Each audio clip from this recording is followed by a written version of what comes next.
the full amount is given as $170,000. Okay, and if we think about, again, I'll write up in here, maybe let S stand for stocks amount, right? And let's see, B can stand for bonds, the amount in bonds, and as well C stand for the amount in CDs. Okay, so then we can see that our amount down here, we can write it as, so that's the total amount, $170,000.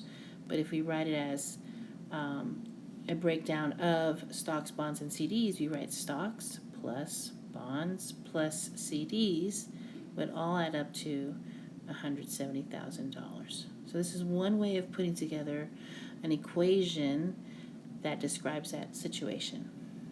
Okay?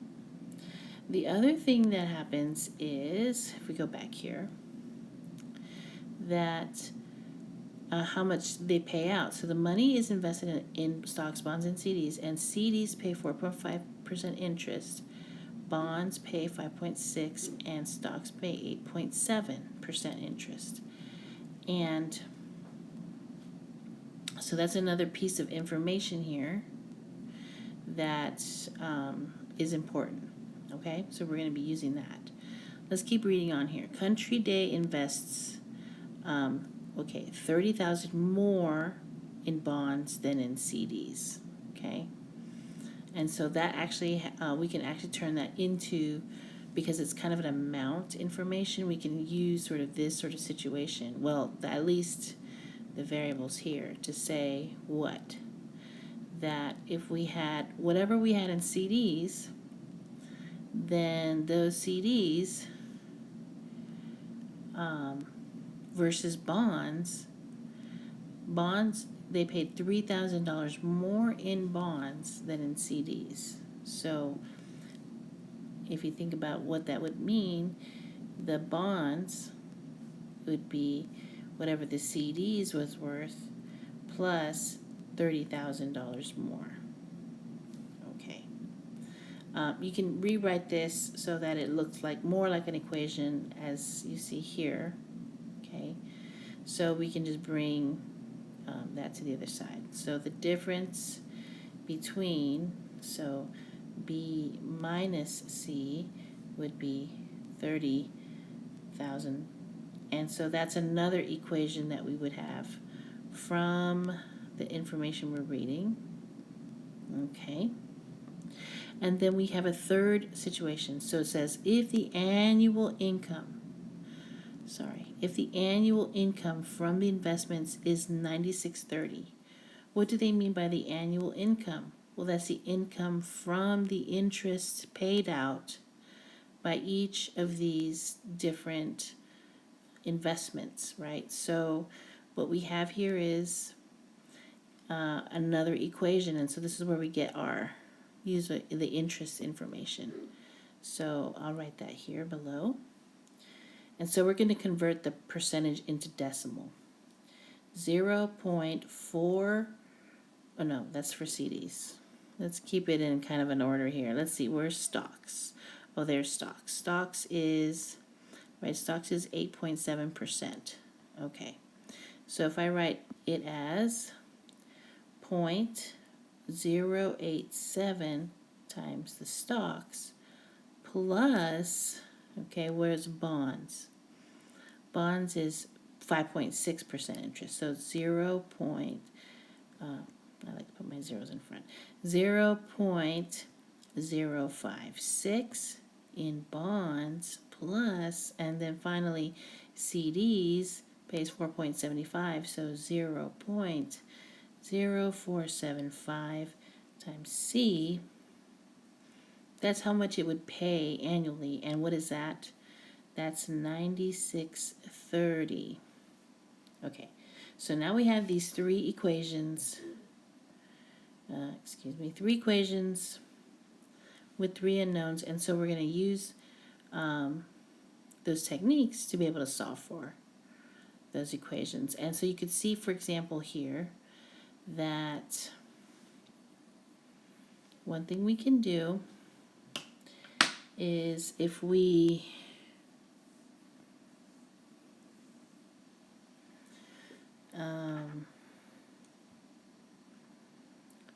so we can whittle this down a little bit. There's different ways to solve this now that you've seen the entire section. But one thing that we can do is, for example, if we add these two, okay, or we can rewrite this so that it is in and do our elimination that way. But sometimes it's just easier to go ahead and attack it from a brute force method. So, for example, we can rewrite this kind of like how it was before, which is actually here.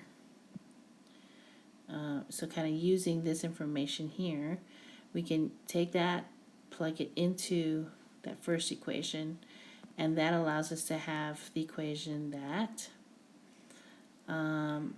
S, let's write this here. So we know that S equals C plus 30,000, not equals, S plus, instead of B, we have C plus 30,000, because that's what B is, right? It's supposed to be a 0. Plus C, that equals 170,000. Okay, and so if we simplify this, we're going to get S equals, well, S plus 2C, and then bringing that 30,000 to the other side, equals 140,000. Because 170 minus 30 is 140. And so we're going to have that equation. Similarly, if we take both, so now we have this, so we can say here that S, I'm going to simplify this one more step. S equals 140,000 minus 2C. Okay, why was that a good move? Partly because now we have S is in terms of C and B is in terms of C. So if we take both of these and replace that in that third equation, so put the B in here and put the S, replace that in there, we're going to get an equation just in C, and we can solve for C. So let's go ahead and do that. We have that 0.087 times S. S is, again, 140 minus 2C, plus, and now we have the B, 0.056 times B, and B is C plus 30,000. And then plus 0.0475C, that equals 9630. Gather all of our like terms, and we'll distribute first and then gather all of our like terms. So I'm going to go ahead and start calculating. So 0.087 times 140, that's 121.80. Okay, so this is 121.80. And then 0.087 times 2. Okay, so then it's 121.80 minus 0.174C. So that's what I get from the first part here. I just distributed. Okay, and I'm going to bring the plus. Okay, now we do 0.56 times C plus, and now we got to do multiply 0.056 times 30,000. That's 1680 right here. And just make sure all the signs are correct as you're working through this. Then bring down, so again, what we did here was we distributed 0.056 into this sum here, and that gave us this part right here. And of course, we just bring everything else down. So we're going to have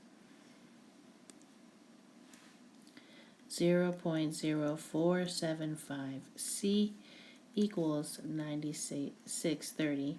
Gather all of our C's. We have a C here, a negative 0.174 plus I forgot my 0.56. Let me fix that really quickly.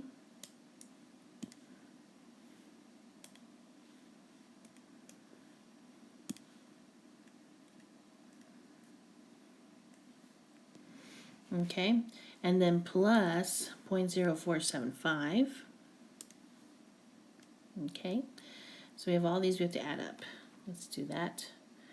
So negative 0.174 plus 0.056 plus 0.047. 475. Yeah, I didn't 475. So we have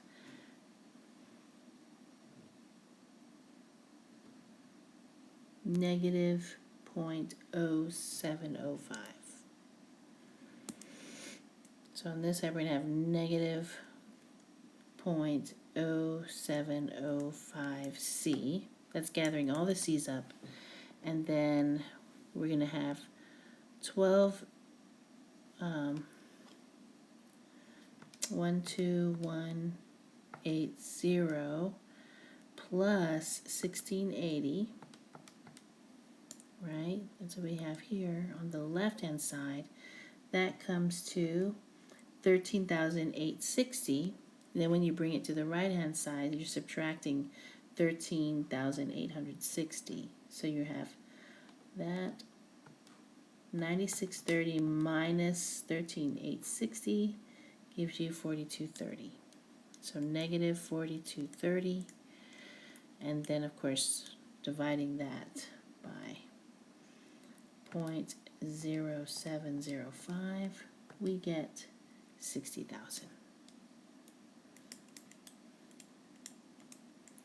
So once you get what C is, then that helps you figure out S. You see, that's going to help you figure out S, and it's going to help you figure out B by just plugging them in. So B will be real easy. B would be just 60,000 plus 30,000. So B is going to be 60,000 plus 30,000, which we know is 90,000. And then the other one will be 140,000, which is S. So the stocks would be, let me just, sorry.